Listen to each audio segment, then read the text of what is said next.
Ibu bapak, saudara-saudariku yang dikasihi oleh Tuhan, Shalom. Selamat berjumpa kembali dalam Renungan Harian Katolik Paroki Tomang, Jakarta. Hari ini hari Sabtu, tanggal 29 Juni tahun 2024. Tema renungan kita hari ini adalah mengenal Allah secara pribadi. Ibu bapak, saudara-saudariku yang dikasihi oleh Tuhan, suatu kali ada seorang bapak yang datang ke pastoran mengajak saya untuk berdiskusi. Bapak ini bertanya kepada saya, "Romo, mengapa sekarang ini kok ada begitu banyak pengikut Kristus yang meninggalkan imannya kepada Kristus? Mengapa ini bisa terjadi, Romo? Padahal kan apa yang kurang, apa yang masih kurang dari Tuhan Yesus Kristus ini? Dia sudah menunjukkan cintanya yang luar biasa kepada manusia, bahkan sampai mati di kayu salib. Tetapi mengapa orang masih bisa meninggalkan dia, meninggalkan imannya kepada Kristus?" Maka saya pun menjawab pertanyaan Bapak ini.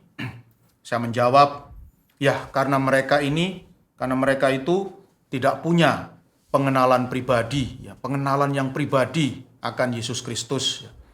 Mereka mungkin bisa mengenal Yesus Kristus melalui membaca buku atau melalui pendapat orang lain. Tapi mereka tidak punya pengenalan pribadi, pengenalan secara pribadi akan Allah itu, akan Kristus mereka tidak punya. Dan mereka juga tidak pernah mengalami proses, tidak mau berproses untuk sampai pada pengenalan yang paling pribadi dengan Kristus. Ya itulah akibatnya, karena orang tidak punya pengenalan pribadi dengan Kristus, akhirnya mereka pun meninggalkan Kristus. Sama seperti apabila kita hanya berteman biasa dengan seseorang, kapanpun kita bisa meninggalkan dia. Tetapi ketika orang itu punya pengalaman, punya pengenalan yang mendalam, punya pengenalan pribadi yang mendalam dengan seseorang, maka sangat sulit bagi dia untuk meninggalkan orang itu. Jadi kalau dua orang yang bersahabat, mereka saling mengenal satu sama lain, saling memahami luar dalam akan sahabatnya itu, maka biasanya orang akan sangat sulit untuk saling meninggalkan. Demikian juga relasi kita dengan Kristus.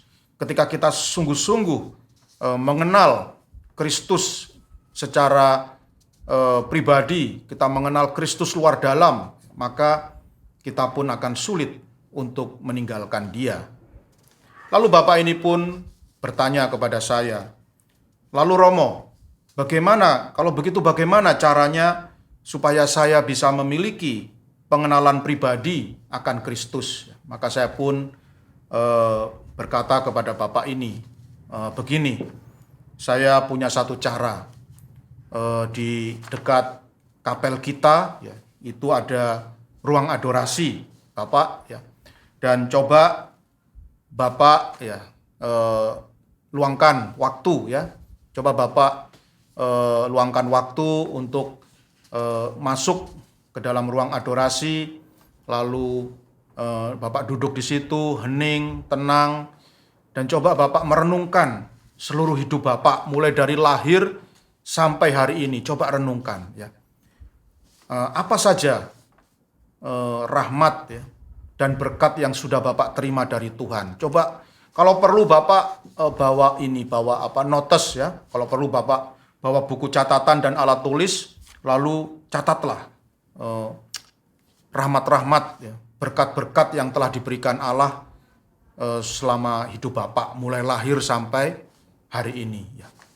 Untungnya Bapak ini kemudian menuruti nasihat saya, dan setiap pulang kantor dia selalu mampir ke ruang adorasi, bergumul dengan Tuhan, berduaan dengan Tuhan di ruang adorasi. Lalu dia pun juga merenungkan hidupnya mulai dari lahir sampai hari ini. Dia renungkan apa saja rahmat yang sudah dia terima dari Tuhan. Lalu dia pun mencatat semuanya, dan selang kira-kira 2 minggu kemudian, Dia datang lagi ke pastoran, lalu dia menyerahkan buku catatan kontemplasinya itu, ya, buku catatan meditasinya itu kepada saya. Dan kemudian saya langsung membaca apa yang ditulis Bapak itu di dalam buku catatannya, ya. Dan Bapak ini menulis, ya, bahwa semuanya diawali dengan kata aku bersyukur, ya. Bapak ini menulis, aku bersyukur karena aku diberi 2 anak yang baik, yang satu laki-laki sangat tampan, yang satu perempuan ya sangat cantik, ya. Dan aku yakin kedua anak ini adalah pemberian Tuhan yang sungguh sangat mengasihiku. Lalu dia menulis lagi riwayat hidupnya, ya. Aku sangat bersyukur kepada Tuhan Yesus ketika sesungguhnya aku ini dilahirkan dalam keluarga yang miskin, tapi kemudian aku mendapatkan beasiswa. Aku bisa menyelesaikan SD, SMP, SMA, S1, S2, bahkan kemudian sampai bisa mendapatkan gelar doktor. Aku yakin ini semua adalah karunia dari Tuhan Yesus yang sangat mencintai diriku.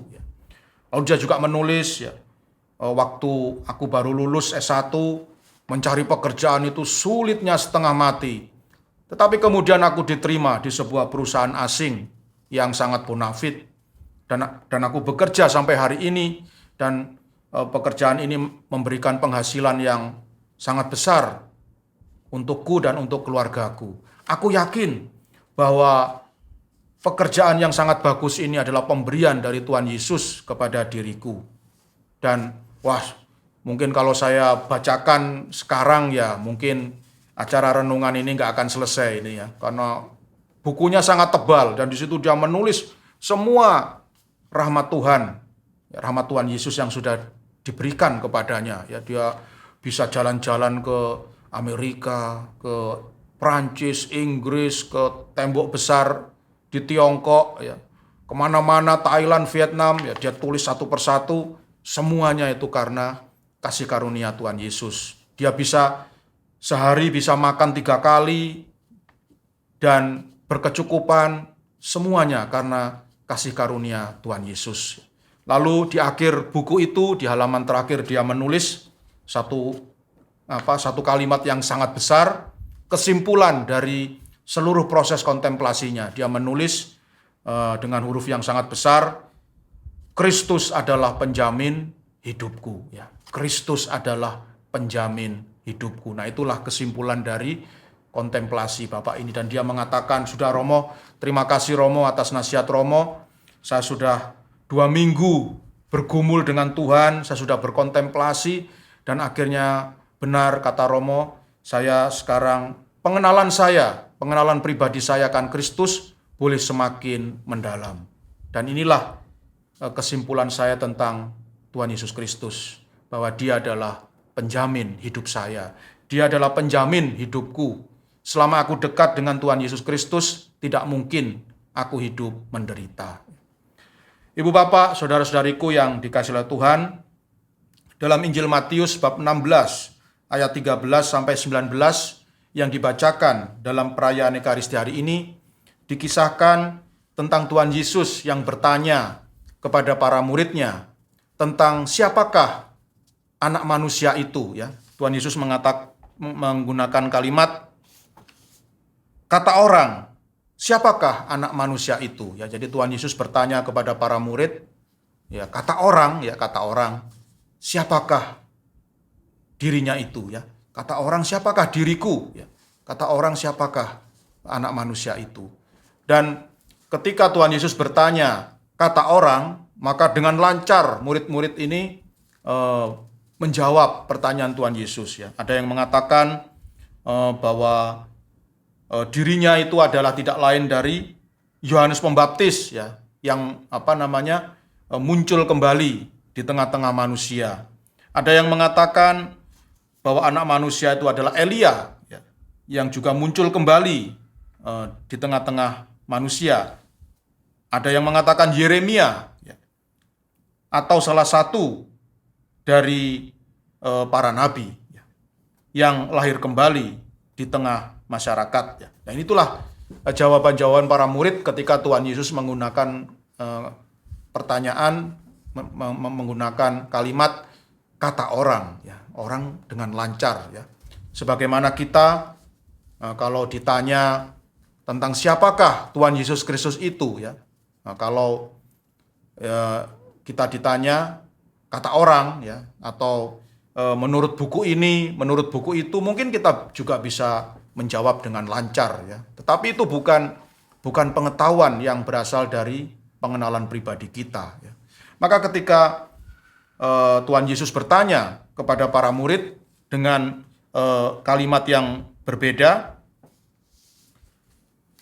tetapi apa katamu, siapakah aku ini, ya? Tetapi apa katamu, siapakah aku ini? Jadi menurut para murid secara pribadi, ya, bukan kata orang, ya. Siapakah anak manusia itu? Siapakah Tuhan Yesus itu? Mereka tidak ada yang bisa menjawab, ya. Kecuali satu orang, yaitu Simon Petrus. Simon Petrus dengan tegas berkata, "Engkau adalah Mesias, Anak Allah yang hidup." Nah, Ibu Bapak, saudara-saudariku yang dikasih oleh Tuhan, menanggapi jawaban Simon Petrus ini, Tuhan Yesus memberikan pujian kepadanya. "Berbahagialah engkau Simon bin Yunus, sebab bukan manusia yang menyatakan itu kepadamu, melainkan Bapa-Ku yang di sorga." Jadi pengenalan Simon Petrus terhadap Yesus, bahwa dia adalah Mesias, Anak Allah yang hidup, bukan berasal dari buku ini, buku itu. Bukan berasal dari kata si A, kata si B, kata si C. Tetapi berasal dari proses pengenalan pribadi Simon Petrus kepada Yesus, ya. Proses pengenalan pribadi Simon Petrus akan Yesus Kristus, ya. Jadi saya yakin Rasul Petrus, ya, atau Simon Petrus ini menjalani apa yang dijalani oleh Bapak yang saya ceritakan tadi, ya. Ada sebuah proses, ada permenungan, ada kontemplasi, ada meditasi tentang siapakah Yesus Kristus bagi dirinya secara pribadi. Dan bagi Petrus, Yesus adalah Mesias, Anak Allah yang hidup, ya. Dan iman Simon Petrus ini sungguh-sungguh tidak tergoyahkan, tidak terguncangkan oleh apapun juga. Oleh karena itu, Ibu Bapak, saudara-saudariku yang dikasihi oleh Tuhan, marilah kita mengikuti jejak dari Bapak tadi. Mari kalau kita punya waktu, ya, kalau kita ada waktu, mari kita ciptakan saat teduh, ya. Mari kita sediakan saat teduh, saat hening untuk berduaan dengan Tuhan. Kita masuk dalam kontemplasi, kita masuk dalam meditasi untuk merenungkan siapakah Yesus Kristus itu sesungguhnya bagiku, ya. Jadi Yesus Kristus ini bagiku secara pribadi, siapakah dia? Siapakah Yesus bagi diriku secara pribadi, ya. Mari kita mengikuti jejak Bapak tadi, kita renungkan hidup kita mulai dari lahir sampai hari ini, ya. Rahmat-rahmat apa saja, berkat-berkat apa saja yang sudah Tuhan berikan kepada kita. Dan kalau kita kumpulkan, saya yakin banyak sekali, ya, rahmat yang sudah diberikan oleh Tuhan kepada kita. Dan akhirnya kita pun boleh menyadari bahwa Tuhan Yesus Kristus itu adalah sungguh-sungguh pribadi yang sangat mencintai kita, sangat mengasihi kita. Dan semoga dengan keyakinan ini, iman kita pun menjadi diteguhkan dan tidak tergoncangkan oleh apapun yang menggoda kita, yang merayu kita supaya meninggalkan Kristus. Tuhan memberkati.